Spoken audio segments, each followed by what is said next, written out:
जीत हुई है, लेकिन मेरा सवाल हमेशा ये रहेगा कि हेमंत जी के 5 महीने कौन ला करके देगा। ये सवाल तो आप लोगों से भी पूछा जाना चाहिए कि मणिपुर में जब आदिवासी महिलाओं का अपमान हो रहा था तब केंद्र की सरकार कहाँ थी।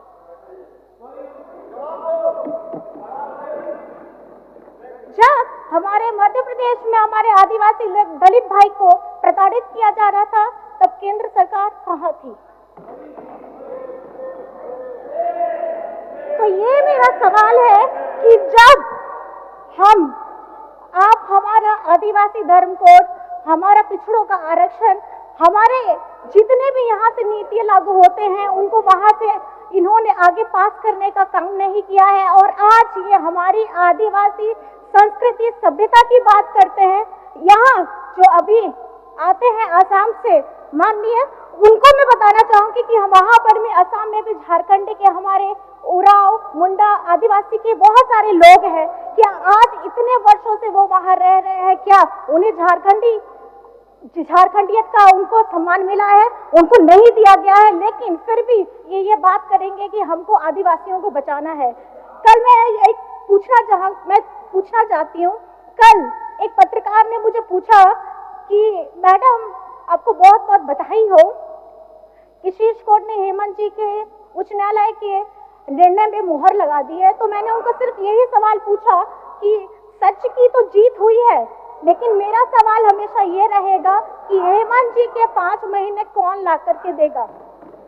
और ये बहुत बड़ा सवाल है। ये इसलिए सवाल है कि ये सरकार सिर्फ 5 महीने से पीड़ित नहीं रही है।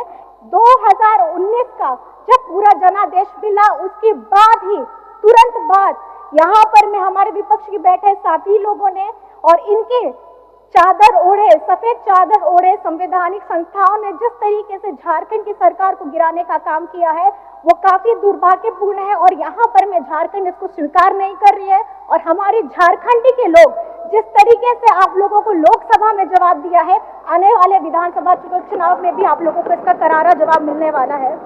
और इस तरीके का हमारा ये अनुपूरक बजट पे मैं अब बात करना चाहती हूँ माननीय महोदय जी, कि हम लोगों ने यहाँ पे गौ सेवा आयोग को मजबूत करने के लिए, बिजली सब्सिडी के मद को में राशि देने के लिए, शहरी क्षेत्र में आधारभूत ढांचा को बनाने के लिए, पंचायती राज संस्थानों को सहायता देने के लिए, मेगा लिफ्ट परियोजनाओं में को आगे बढ़ाने के लिए, मुख्यमंत्री रोजगार सृजन योजना में नए लोगों को जोड़ने के लिए, और सर्वजन पेंशन योजना के क्रियान्वयन एवं राज्य में 21 से लेकर के 49 वर्ष की महिलाओं के लिए लाई जा रही महत्वाकांक्षी योजना, जिसके तहत प्रत्येक महिला को 1000 रुपए दिए जाने का, उनको प्रारंभ करने के लिए ये राशि की मांग प्रस्तुत की गई है। तो मेरा ये सवाल विपक्ष साथियों से ये रहेगा कि क्या आप यहाँ झारखंड के जन उपयोगी योजनाओं के खिलाफ है? क्या हमारी यहाँ की सर्वजन पेंशन की योजना के तहत मिल रही राशि के खिलाफ है? या क्या आप झारखंड मुख्यमंत्री मैया सम्मान योजना के खिलाफ है? अगर आप खिलाफ हैं तो आप हमारी महिलाओं के विकास के खिलाफ में हैं। अगर आप इन बातों के खिलाफ में हैं तो हमारे बुजुर्गों, गरीब, दलित, पिछड़ा, अल्पसंख्यक, हमारा गरीब गुरबा, तो आप इनके विकास के खिलाफ में है। मेरा सवाल सिर्फ इतना रहेगा। और माननीय महोदय जी, मैं सिर्फ इतना कहना चाहती हूँ, साथ ही साथ देखिए गरीबी, ये जो गरीब परिवार होता है, अगर कोई भी सरकार की गलत नीति आती है तो सबसे ज्यादा प्रभाव पड़ता है हमारे गरीब परिवार में, और अगर गरीब परिवार में पड़ता है तो सबसे ज्यादा पड़ता है हमारी महिलाओं में। एक महिला एक माँ के स्वरूप में अपने घर में अपने बाल बच्चों को पोस करके अपने सारे परिवारजनों को खिला करके अपने खुद काटती है। लेकिन अब मैं ये पूछना चाहती हूँ कि महंगाई का स्तर इतना बढ़ गया है, आज एक आम महिला अपने घर का पोषण कैसे करेगी? वो अपने बच्चों को खिला के, अपने परिवार को खिला करके भूखे पेट सोने पे ये विवश हो गई है। तो मैं ये कहना चाहती हूँ कि हमारी यहाँ झारखंड की सरकार, हमारी हेमंत सोरेन जी की सरकार, हमारी गठबंधन की सरकार ने हमारी बेटियों की पढ़ाई सुनिश्चित करने के लिए हमारे समाज की एक प्रखर समाज सुधारक है जो सावित्रीबाई फुले जी हैं, उनके नाम से किशोरी समृद्धि योजना चल रही है, और इस योजना से हमारे झारखंड में 9 लाख बच्चियां इससे जुड़ी हुई हैं। और हमारी सरकार ने स्वयं सहायता समूह में जुड़े महिलाओं को पिछले सिर्फ 4 वर्षों में, मैं बताना चाहूंगी, पिछले सिर्फ 4 वर्षों में 8,000 करोड़ क्रेडिट लिंकेज उपलब्ध कराने का काम किया है, जो पिछली बार में एनडीए सरकार ने 5 वर्ष में सिर्फ 600 करोड़ का क्रेडिट लिंकेज दिया था। और मैं साथ ही बताना चाहती हूँ कि झारखंड में हमारी ये जो स्कीम चलेगी, इससे हमारी विधवा को पेंशन राशि को में जो ये लाइन में लग करके खड़ी होकर के इंतजार करती थी, अब ये उनसे आजाद होने वाली है और एकल महिलाओं को भी इनसे सहारा मिलने वाला है। महोदय जी, मैं ये कहना चाहती हूँ कि आज हमारी सरकार ने जो घोषणा किया है 21 वर्ष से, आप ये समझ नहीं सकते कि जनप्रतिनिधि के तौर पे आज हम यहाँ कुछ महिलाएं हैं, लेकिन साथ ही साथ मैं आपको बोलना चाहती हूँ कि हमारे समाज को अगर बढ़ाने का, समेट के चलने का अगर काम करती हैं तो हमारी पोषण शिक्षित दीदी भी है, हमारी आंगनबाड़ी की सेविका सहायिका भी है, हमारी रसोइया दीदी भी है, नर्स भी है, सैया भी है। ये सारी महिलाएं मिल करके अपना घर को छोड़ करके हमारे समाज में अपना योगदान दे रही है। मैं ये चाहती हूँ कि ये जो हमारा योजना आने वाला है, झारखंड मुख्यमंत्री हमारी मैया सम्मान योजना, इससे सारी महिलाओं को बहुत फायदा मिले और एक उल्लास है, इन बातों को सुन करके एक उल्लास है कि किस तरीके से ये झारखंडी सरकार महिलाओं को मजबूत करने का आगे कदम बढ़ा रही है। और बात जब कटौती की आती है तो कटौती की बात में मैं बताना चाहूंगी, कटौती का प्रस्ताव ये इनकी आदत का हिस्सा है, इसलिए क्योंकि मैं बताना चाहूंगी कि केंद्र में बैठी इन्हीं की सरकार पारा शिक्षकों को मिल रहे अल्प मानदेय में हर वर्ष कटौती करती है। केंद्र में बैठी इनकी ही सरकार पोषण सखी के पद में कटौती करते हुए उसे समाप्त कर दिया है। केंद्र में बैठी इन्हीं की सरकार ने हमारे झारखंड के हिस्से में गरीबों के लिए जो आवास था उसमें कटौती कर दिया है। और केंद्र में बैठे इन्हीं की सरकार ने सरकारी कर्मचारियों के पेंशन में कटौती कर दी है।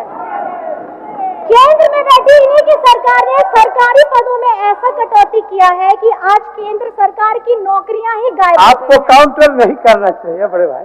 केंद्र में बोल दीजिए आप इनकी सरकार ने मनरेगा के आपको नहीं काउंटर करना चाहिए कि आज वर्षों तक सामग्री का भुगतान नहीं हो पाया है और साथ ही और इनकी सरकार की कटौती की आदत है कि भुक्तभोगी आज झारखंड का पूरा पिछड़ा वर्ग है। और मेरा सवाल रहेगा कि आखिर में पिछड़ों के 27% के आरक्षण के अधिकार का कटौती का जिम्मेदार कौन है? बता दीजिएगा। महोदय जी, मैं इतना कहना चाहूंगी कि आज हम जब राज्य में मजबूती के साथ सरकार चला रहे हैं तो हमारे साथ झारखंड के लोगों के हक और अधिकार के बाद में कटौती की बात, अगर झारखंड के गरीबों और झारखंड की महिलाओं के हिस्सों में किसी भी ढंग की कटौती का अगर ये प्रस्ताव लाएगा तो हम लोग आगे बढ़ने का काम नहीं करेंगे। और आने वाले समय में मैं बता देना चाहती हूँ, आप जितना हल्ला कीजिए, कुछ भी कर लीजिए, हमारी झारखंड की सरकार हेमंत सोरेन जी के साथ में है। ये 5 महीने का जो आपके संस्थानों द्वारा किया गया है, इसका जवाब आप लोग आने वाले आगामी चुनाव में देख लेंगे। और अंत में मैं बहुत ज्यादा कुछ नहीं बोलना चाहूंगी, 2 पंक्ति से मैं अपनी बातों को समावेश करना चाहूंगी। खास करके ये महिलाओं के ऊपर में है, हमारी पक्ष की महिलाएं, विपक्ष की महिलाएं, जो लोग मेरी बातों को सुन पाएंगे, ये उन महिलाओं के लिए है कि नारी तू अबला नहीं, स्वयं शक्ति पहचान। नारी तो अबला नहीं, स्वयं शक्ति पहचान, अपने हक को लड़ स्वयं, करा अपनी ताकत का जयगान, करा अपनी ताकत का जयगान, करा अपनी ताकत का जयगान। अनुपूरक बजट को मेरा पुरजोर समर्थन है और आप सभी को मेरी तरफ से जोहार। पक्ष और विपक्ष के सभी सदस्यों को मेरी तरफ से बहुत बहुत धन्यवाद है कि